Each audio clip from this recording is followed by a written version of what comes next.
let's move on to 8 candidates officially making the CD7 ballot to succeed Raul Grijalva. We know officially 5 Democrats, 3 Republicans.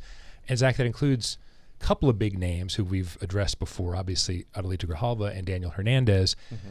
What do you make of it? Do you think it's probably going to be a 2-person race there, or could Deja Fox make a difference there? I am curious about that one. Deja Fox might get in because of her experience working on the national level.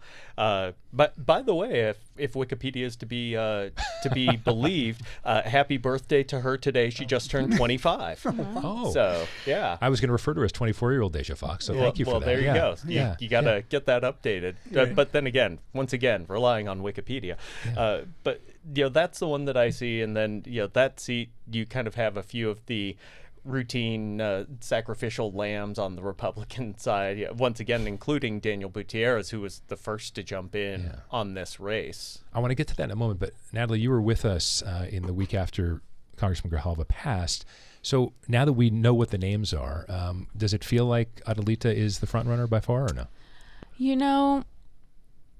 I'm not sure. I think Tucson politics kind of operates in dynasties a lot of the time. I mean, if you look at, after Gabby Giffords resigned, it was Ron Barber who took over for her. I think a lot of the time, maybe when somebody leaves, kind of tragically, the next person, the person that's kind of rubber stamped by them has a huge advantage. So I think she does. But I also think, I wouldn't count the other 2 out. Okay. John, what do you think? Yeah, in Mexican politics, there's the phrase "el dedazo," which is like finger tapping. Who's going to get the seat? And again, I guess lean again on Tim's former column about the inevitability of potentially Grijalva taking the seat. I think it behooves us here and the press to really make this a race about the issues. It's hard to find daylight between the leading Democratic candidates right now. But right now it's maybe a little bit more of a personality test than a political test. How do we differentiate between them? And I think we need to dig into the issues. It's not about just the money and the politics or the endorsements, but actually where they stand on the issues. And that's up to us to lay it out. Well, Tim, the daylight part of it to me is interesting, though, because I think from 30,000 feet, certainly, but all you guys have covered these folks, I still think about Grijalva representing the furthest left part of the Democratic Party. And Daniel Hernandez, at least by virtue of his siblings, who make a little bit different kind of noise in the state legislature, maybe a little bit more to the center of the party.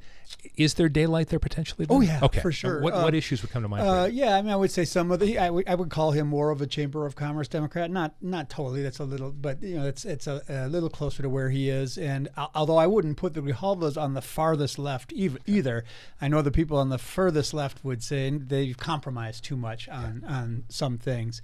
So I would say business issues would be one thing. The Grijalva faction tends to be very much going towards social justice and all that. It could be Israel will be a big issue. Daniel Hernandez and his sisters are big defenders of Israel, and it's probable, I think, that we'll see a different point of view from Adelita Grijalva and some of the others. And in a district like this, obviously a left of center district, does that matter? I don't really know if it matters, honestly. Okay.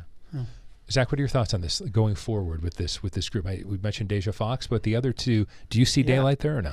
There's always a little, and you have seen the Hernandez family kind of breaking with a lot of the institutional Democrats in Pima County and some of what they've done to.